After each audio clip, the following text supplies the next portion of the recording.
Hello दोस्तों, जय मसीह की Bible story audio Hindi channel में आप सभी का स्वागत है। आज हम पवित्र शास्त्र बाइबल के एक नए ऑडियो स्टोरी से जानेंगे। शमूएल की पहली पुस्तक से एल्काना और उसका परिवार सीलो में रहने के बारे में। हालेलुया। एफ्रेम के पहाड़ी देश में रमतेस मसोपियम नगर का निवासी कल्याणा नामक एक पुरुष था। वह एफ्रेमी था और शूब के पुत्र तोह का परपोता, एलुअल का पोता और यरोहाम का पुत्र था। उसके दो पत्नियां थी, एक का नाम हन्ना और दूसरा का नाम पनिन्ना था। पनिन्ना के दो बालक हुए, परंतु हन्ना के कोई बालक ना हुआ। वह पुरुष प्रति वर्ष अपने नगर से सेनाओं के यहोवा को दंडवत करने और मेलबलि चढ़ाने के लिए शीलो में जाता था। वहाँ होप्नी और पिनहास नामक एली के दोनों पुत्र रहते थे, जो यहोवा के याजक थे। जब जब एल्काना मेलबलि चढ़ाता था, तब वह अपनी पत्नी पनिन्ना को और उसके सब बेटे बेटियों को दान दिया करता था, परंतु हन्ना को वह दूना दान दिया करता था, क्योंकि वह हन्ना से प्रीति रखता था। तो भी यहोवा ने उसकी कोख बंद कर रखी थी, परंतु उसकी सोत इस कारण से कि यहोवा ने उसकी कोख बंद रखी थी, उसे अत्यंत चढ़ाकर कूदती रहती थी। वह तो प्रति वर्ष ऐसा ही करता था, और जब हन्ना यहोवा के भवन में जाती थी, तब पनिन्ना उसको चढ़ाती थी,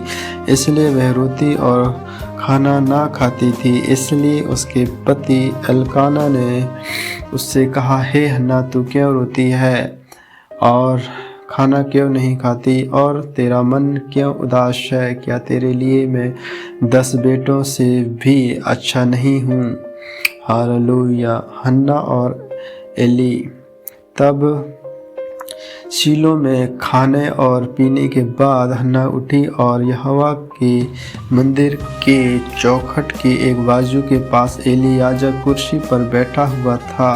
वह मन में व्याकुल होकर यहोवा से प्रार्थना करने और विलक कर रोने लगी, और उसने यह मन्नत मानी, हे सेनाओं के यहोवा, यदि तू अपनी दासी के दुख पर सचमुच दृष्टि करे और मेरी सुधि ले और अपनी दासी को भूल न जाए और अपनी दासी को पुत्र दे, तो मैं उसे उसके जीवन भर के लिए यहोवा को अर्पण करूंगी और उसके सिर पर छुरा फिरने ना पाएगा। जब वह यहोवा के सामने ऐसी प्रार्थना कर ही रही थी, तब एली उसके मुंह की ओर ताक रहा था। हन्ना मन ही मन कह रही थी, उसके होंठ तो हिलते थे, परंतु उसका शब्द ना सुना पड़ता था। इसलिए एली ने समझा कि वह नशे में है। तब एली ने उससे कहा, तब तू कब तक नशे में रहेगी? अपना नशा उतार। हन्ना ने कहा, नहीं हे मेरे प्रभु, मैं तो दुखिया हूँ। मैंने ना तो दाखमधु पिया है और ना मदिरा। मैंने अपने मन की बात खोल कर यहोवा से कही है। अपनी दासी को ओछ स्त्री ना जान। जो कुछ मैंने अब तक कहा है वह बहुत ही शोकित होने और चढ़ाई जाने के कारण है। एली ने कहा, कुशल से चली जा, इज़राइल का परमेश्वर तुझे मन चाहा वर दे। उसने कहा, तेरी दासी तेरी दृष्टि में अनुग्रह पाए। तब वह स्त्री चली गई और खाना खाया, और उसका मुंह फिर उदास ना रहा। हालेलुया। शमूएल का जन्म और अर्पण। वह सवेरे उठ यहोवा को दंडवत करके रामा में अपने घर लौट गई, और एल्काना अपनी स्त्री हन्ना के पास गया और यहोवा ने उसकी सुधि ली। तब हन्ना गर्भवती हुई और समय पर उसके एक पुत्र हुआ, और उसका नाम शमूएल रखा, क्योंकि वह कहने लगी, मैंने यहोवा से मांगकर उसे पाया है।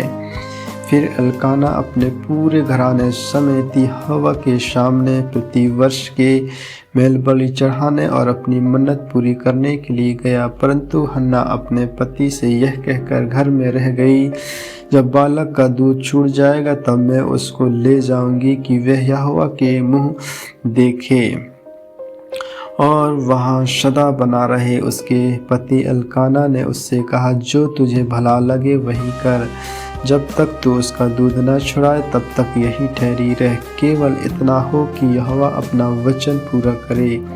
इसलिए वह स्त्री वहीं घर पर रह गई और अपने पुत्र के दूध छुड़ाने के समय तक उसको पिलाती रही।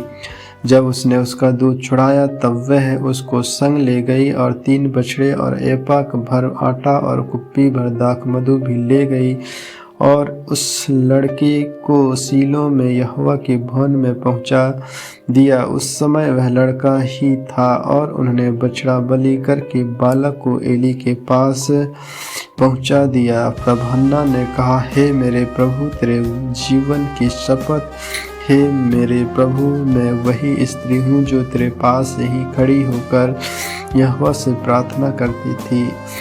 यह वही बालक है जिसके लिए मैंने प्रार्थना की थी और यहोवा ने मुझे मुँह मांगा वर दिया है। इसीलिए मैं भी उसे यहोवा को अर्पण कर देती हूँ कि अपने जीवन भर यहोवा ही का बना रहे। तब उसने वही यहोवा को दंडवत किया। आमीन आमीन। परमेश्वर इन वचनों को सुनने के द्वारा आप सबों को आशीष दे। आगे के और भी ऑडियो स्टोरी सुनने के लिए Bible story audio Hindi channel को लाइक और सब्सक्राइब करिए। सभी भाई बहनों को जय मसीह की।